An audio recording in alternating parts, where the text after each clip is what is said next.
351 જમીનમાં ભેજ વધવાથી અર્થ રેઝિસ્ટન્સમાં બી ઘટાડો થાય છે. 352 ઘરના વાયરિંગમાં ફેઝ તાર ઇન અને આઉટ ક્યાંથી કરવામાં આવે છે? ડી સ્વિચમાંથી. 353 ફ્યુઝ હંમેશા સી સર્કિટની શરૂઆત રાખવો જોઈએ. 354 ડોમેસ્ટિક ઇન્સ્ટોલેશનમાં પંખો, ફ્રીજ તથા અન્ય લોડનું જોડાણ માંગ કરવામાં આવે છે. બી પેરેલલ સમાંતર.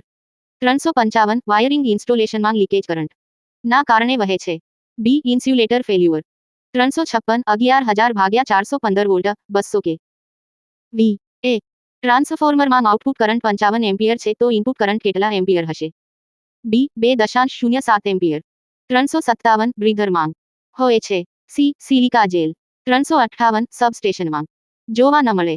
D turbine. 359 ટ્રાન્સફોર્મર વડે વધારી ન શકાય. C power. 360 standard wire gauge શેની માહિતી આપે છે? ડી વાયરના આડછેદના ક્ષેત્રફળની. 361 1 કિલોવોલ્ટ બરાબર મિલીવોલ્ટ. 3 10 લાખ 10 ને ઘાત 6. 362 વાહકમાં વિદ્યુત પ્રવાહનું વહન કયા કણને કારણે થાય છે? B electron. 363 inductance, capacitive reactance અને અવરોધના એકમો અનુક્રમે છે. એ હેનરી, ફેરાડે અને ઓહમ. 364 વાયર ઓવરહેડ લાઇનમાં વાહક તરીકે સૌથી વધુ વપરાય છે. A ACSR. 365 class Y insulating મટીરિયલનું વર્કિંગ તાપમાન કેટલું હોય છે? એ 90 ડિગ્રી સેલ્સિયસ. 366 30 ઓહ્મના અવરોધન 300 વોલ્ટ સાથે 2 કલાક સુધી જોડવામાં આવે તો તેના દ્વારા કેટલા યુનિટ વીજ વપરાશ થાય? એ 6. W બરાબર V ગુણ્યા V R બરાબર W ગુણ્યા H બરાબર યુનિટ બરાબર W ભાગ્યા 1000. 367 ધાતુનો વિશિષ્ટ અવરોધ રેઝિસ્ટિવિટી ઉપર આધાર રાખે છે. એ ધાતુની લંબાઈ.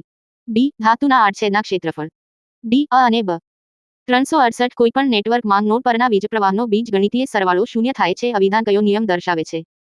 બી કિર્ચોફનો કરંટનો નિયમ. 369 નીચેના પૈકી કઈ ડિવાઇસનો સમાવેશ પ્રોટેક્ટિવ ડિવાઇસમાં થતો નથી? એ સ્વિચ. 370 ટ્રાન્સફોર્મરનો કરંટ 2 ગણો થાય તો કોપર લોસ ગણો થશે? એ 0.5. 371 30 ઓહમ 3 અવરોધોને સમાંતર જોડવામાં આવે છે. આ જોડાણ સાથે 10 ઓહમનો એક અવરોધ શ્રેણીમાં જોડવામાં આવે છે. આ સમગ્ર જોડાણનો સમતુલ્ય અવરોધ ઓહમ. ડી 20. આર બરાબર 1 R1 વત્તા 1 R2 વત્તા 1 R3. ઓહમ બરાબર લાસ ભાગ્યા અવરોધની સંખ્યા. અવરોધ શ્રેણીમાં જોડાણ હોવાથી આર બરાબર R1 વત્તા R2 બરાબર ઓહમ. 372 એક વોટ મીટર સીટી અને પીટી ઓપરેટેડ છે. તો તેનો ખરેખરો પાવર જાણવા માટેનું સૂત્ર કયું છે? ડી વોટમીટર રીડિંગ ગુણ્યા સીટી રેશિયો ગુણ્યા PT ratio. 373 permanent magnet. D C motor માંગ હોતું નથી. બી ફિલ્ડ વાઇન્ડિંગ. 374 નીચે આપેલ કયું સ્ટાર્ટર ડીસી મોટરમાં વાપરી શકાય? D 4 point. 375 નીચેના આપેલ સૂત્રો પૈકી કયું ખોટું છે? બી પી બરાબર વીટી. 376 જો ડીસી મોટરના સપ્લાય ટર્મિનલ પરસ્પર બદલવામાં આવે તો શું થશે? બી મોટર નહીં ફરે.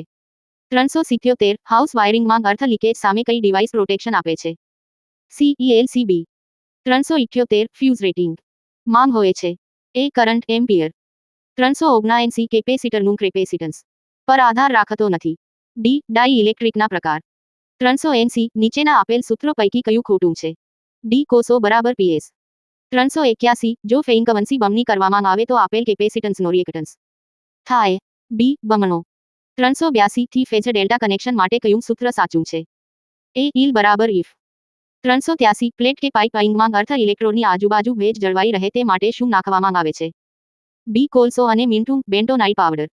384 એક કરતાં વધારે બેટરી સિરીઝમાં જોડવામાં આવે ત્યારે એ કુલ વોલ્ટેજ વધે છે. 385 લીડ એસિડ બેટરીમાં ચાર્જિંગ દરમિયાન સ્પેસિફિક ગ્રેવિટી છે. એ વધે. 386 થ્રી ફેઝ ઇન્ડક્શન મોટર સાથે લોડ જોડાયેલ ન હોય ત્યારે એ મોટરનો પીએફ ખૂબ ઓછો હશે. બી મોટરની સ્પીડ વધારે હશે. સી મોટર ઓછો કરંટ લેશે. ડી ઉપરોક્ત તમામ. 387 નીચે દર્શાવેલ પૈકી કયા પ્રકારના સ્ટાર્ટરમાં સ્ટાર્ટિંગ કરંટ ઓછો થતો નથી? એ DOL. 388 ડિસ્ટ્રીબ્યુશન ટ્રાન્સફોર્મરની પ્રાઇમરી અને સેકન્ડરી વાઇન્ડિંગ અનુક્રમે માંગ જોડવામાં આવે છે.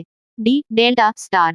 389 સબસ્ટેશનમાં ઓપન કર્યા પછી જ ઓપન કરી શકાય. એ સર્કિટ બ્રેકર આઇસોલેટર. 390 ફ્લોરોસન્ટ લેમ્પમાં સ્ટાર્ટરનું કાર્ય શું છે? એ પીએફ સુધારવાનું. બી કરંટને મર્યાદામાં રાખવાનું. સી ફિલ્ટર તરીકેનું. ડી આમાંથી કોઈ નહીં. 391 સીધી રેખામાં રહેલા પોલ ઉપર લાઇન કંડક્ટરને પકડી રાખવા માટે ઇન્સ્યુલેટરનો ઉપયોગ થાય છે. એ સ્ટ્રેઇન. 392 MCB નું પૂરું નામ શું છે? બી મિનિએચર સર્કિટ બ્રેકર.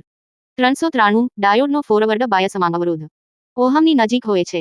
એ શૂન્યની 394 રેક્ટિફાયર વીજ પ્રવાહમાં ફેરવે છે. એ એસી ડીસી 395 લાઇવ વાયર સાથે ચિપકેલ વ્યક્તિને છૂટો પાડવા માટે નીચેના પૈકી કઈ વસ્તુનો ઉપયોગ ન કરી શકાય? બી લોખંડની પાઇપ 396 બેલ કે બર્જરના વાયરિંગમાં કઈ સ્વિચનો ઉપયોગ થાય છે? ડી બેલ પુલ સ્વિચ 397 ડીસી કરંટ માંથી પસાર થઈ શકતો નથી. એ કેપેસિટર 398 અંડરગ્રાઉન્ડ કેબલને યાંત્રિક સ્ટ્રેન્થ આપવા માટે કરેલ હોય છે. સી આર્મરિંગ 399 ઇલેક્ટ્રિશિયન સોલ્ડર માટે વપરાતા સોલ્ડરમાં લેડ અને ટીનું પ્રમાણ કેટલું હોય છે? એ લેડ 40% અને ટીન 60%. 401 અચળ લોડ સાથે જોડેલ સિંગલ ફેઝ એનર્જી મીટરની ડિસ્ક 1 મિનિટમાં 720 આંટા ફરે છે. મીટરનો અચળાંક 3600 રિવોલ્યુશન પ્રતિ યુનિટ છે. તો જોડેલ લોડ કિલોવોટ હોય. બી બાર 1 મિનિટમાં ફરતા આંટા ગુણ્યા કુલ આંટા. મીટરનો અચળાંક 3600 રિવોલ્યુશન કિલોવોટ બરાબર કુલ આંટા ભાગ્યા અચળાંક રિવોલ્યુશન.